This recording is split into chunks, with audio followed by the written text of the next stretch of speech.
I told my daughter I refused to attend her wedding if her biological father is there, and now she's accusing me of holding on to the past even though she has no idea of the trauma he put me through.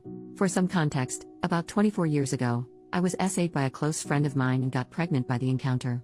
I was inconsolable for months after the event. To make matters worse, I found out I was pregnant at about 20 weeks, and where I lived at the time, it was illegal to get an abortion after the first trimester. My husband had really been my rock and my support during that time, and I do not know how I would have ended up if not for him. He said that I could put it up for adoption or I could keep the child and he would raise it like our other children. I decided to not give it up for adoption, but raising the kid was hard. I'm half Polish and half German, and he is half German and half Russian. We both have pale skin, light hair and blue eyes, as well as being fairly tall. I'm around 5 feet 10 inches and he is about 6 feet 3 inches.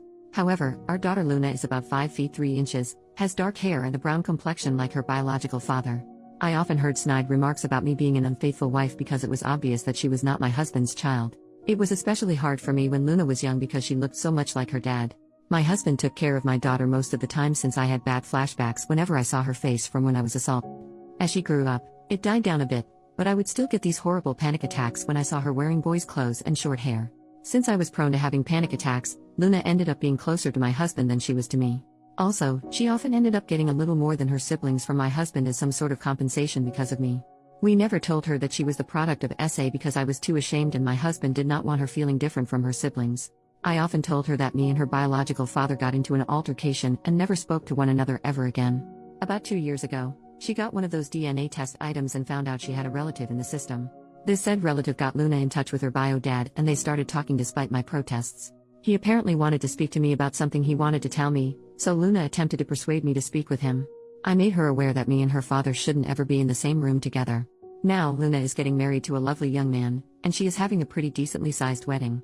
The original plan was to have my husband walk her down the aisle, but he had gotten into a bad accident leaving him in a wheelchair until his legs are strong enough to support his weight again. However, this is not her idea of a picture-perfect wedding day, so she invited her biological father to have the honor of being the bride's father.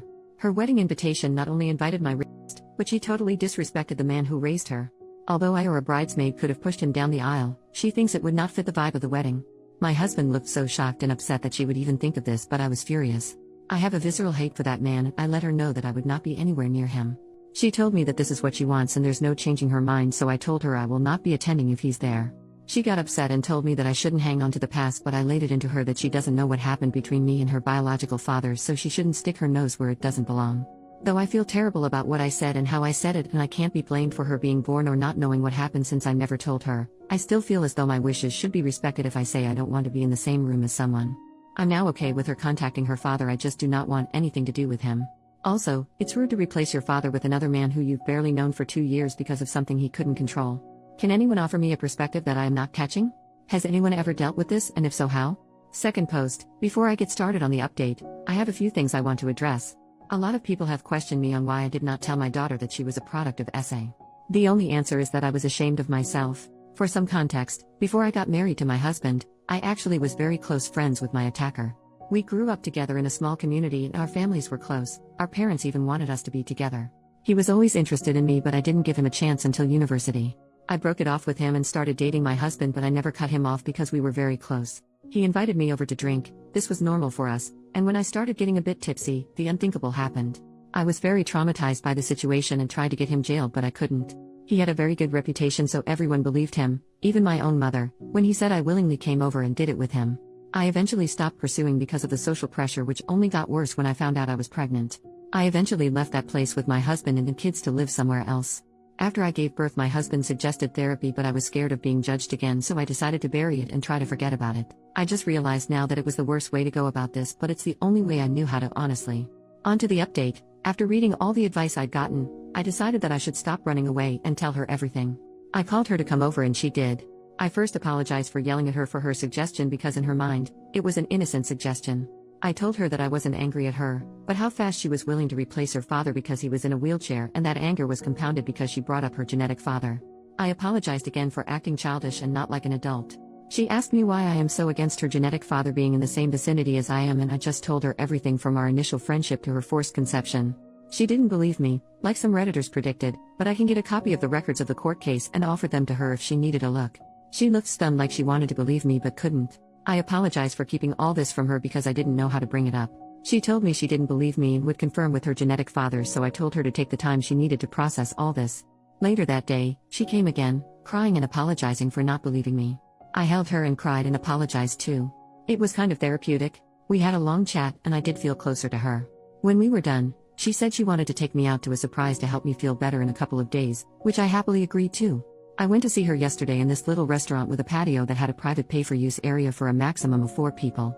As she ran up to me and gave me a hug, she led me to the patio, where her biological father stood. She told me he was here to apologize and start my healing journey. I just wanted to leave, but he grabbed my hand and all those memories I tried to repress just came back out. I started having a panic attack and lost balance, to which he tried to help me keep my balance, which worsened everything. I honestly don't remember how I left, but I ended up in my car just sobbing. I called my elder son to pick me up because I was not fit to drive at that moment. Today, my daughter called me upset that I ruined her surprise, but I was extremely upset with her. I asked her why she did that when she knows everything that happened between me and him, and she tried to use the excuse of my healing journey, but I wasn't having it. She admitted that she wanted me to get used to him because he's gonna be walking her down the aisle along with my husband and doing the daddy-daughter dance.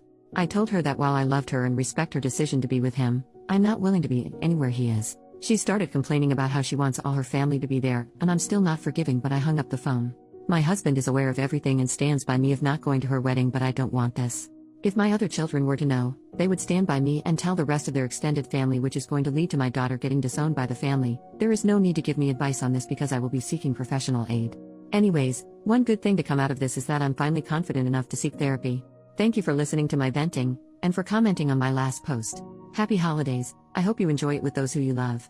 Third post. Hello everyone, it has been a while since I last posted on this website. I have a few new updates for everyone that has been asking me. I apologize for not getting to everyone in my direct messages, but I really appreciate everyone sending me support through those tough times. I would like to share some good news before going on about what happened with my daughter. My husband is able to walk again, albeit with a cane, but it is progress. We have been going to physical therapy to help strengthen his legs after his accident. It's good to see him happy and walking again. I've also been to therapy and met this wonderful and sweet therapist. My therapist is so patient and kind. Since my husband and I started together a few weeks ago, she has been extremely helpful. Bless her soul and all those who recommended therapy. I would have missed out on such an experience, so my thanks go out to all of you. Like most of you advised, my therapist also advised me to tell my other children about what went on between my youngest. For reference, I have 3 other children, 30M, 27F, 27M. My eldest boy is the only one that had a slight idea of what happened, but the other 2 were left unaware. I was quite scared and anxious to tell them what happened, especially because my mother and other family members initially reacted negatively. I invited them over around 2 weeks ago for a family dinner and told them everything that happened with the conception of my youngest to what happened recently. They were all silent and stared at me, so I became a little nervous until my daughter started crying. It was so upsetting for her, and my 2 sons were pissed off at my youngest and her father. They asked why I didn't tell them earlier, and I told them I was just scared of how they could have reacted. My husband took them out of the dining room to talk while my eldest daughter just cried together. When my boys and husband came back, they apologized for leaving early and left. My eldest daughter wanted to spend the night with me, but early in the morning, she left with her brothers to do whatever. I didn't hear anything from them until last Wednesday. I was on Facebook when I saw my elder daughter's post calling out my younger daughter for not only ignoring the man who raised her but siding with her mother's assaulter and re-traumatizing her. My boys made similar posts as well, dragging her name through the mud. I had so many direct messages, but I didn't want anything to do with them, so I deleted the app off my phone. Since I don't like people knowing about my personal life, I asked my kids to take down the posts. They said they did, but I haven't re-downloaded the app to find out. My youngest would-have-been husband came to my house with his mother to apologize. He told me he broke off the engagement because he couldn't be with someone who treated their parents like that. His mother let me know how disgusted she was with my daughter's actions, and someone like that would never be a part of her family. I was honestly stunned by all the support I have received. It's one thing to receive support online, but receiving support in real life was surreal for me. I'm a bit disappointed because I wanted my daughter's former fiancé to join the family, as he is a lovely and sweet boy, but he has boundaries in a relationship that my daughter unfortunately crossed. As for my youngest, she is furious with me. She sent me a nasty voicemail saying that I ruined her life. Her friends and fiancé basically cut her off. Needless to say, I felt terribly sorry because I had attempted to avoid this situation at all costs. I went through what she is experiencing, and I know exactly what it feels like. I told my therapist about this, and she told me that the difference is that while I was the victim, my daughter brought it on herself. My therapist is probably right, but I can't stop this feeling of dread. I tried to call my daughter, but once I heard her father on the line, I hung up. He took it upon himself to let me know that my daughter is depressed because of my actions. I feel terrible for treating my daughter like this. My husband says that I should focus on myself, and I'm trying to, but I just can't stop worrying. I don't think that my daughter is safe when she's with her biological father. This is all that's going on in my life right now for all those asking. Thanks for listening to me and thanks for the advice again. I really appreciate everything.